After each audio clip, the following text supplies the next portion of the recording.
சொன்னால் புரியாது, சுவைத்தால் மறக்காது. AVT Gold Cup.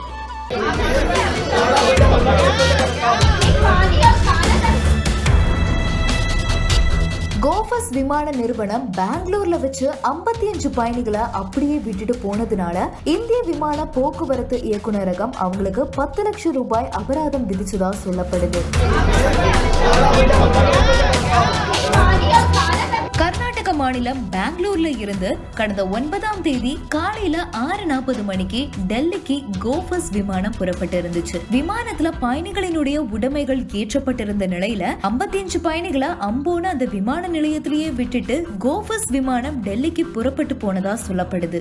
இப்படி பயணிகளை ஏற்றாம அவங்களுடைய உடைமைகளை மட்டும் ஏற்றிக்கிட்டு விமானம் டெல்லிக்கு புறப்பட்டு போன சம்பவம் ஒரு பெரிய பரபரப்பை ஏற்படுத்தியிருக்கு.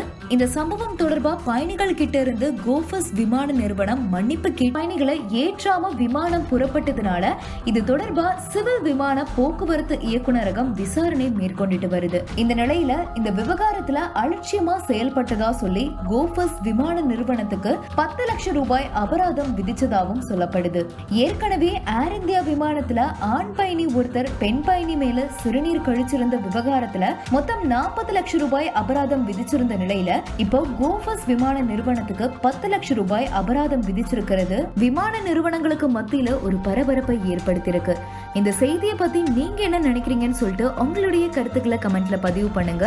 இதே மாதிரி நெக்ஸ்ட் வீடியோல உங்களை வந்து சந்திக்கிறேன். Until then, bye from RJ Ashwadita from Behind Woods. சொன்னால் புரியாது, சுவைத்தால் மறக்காது.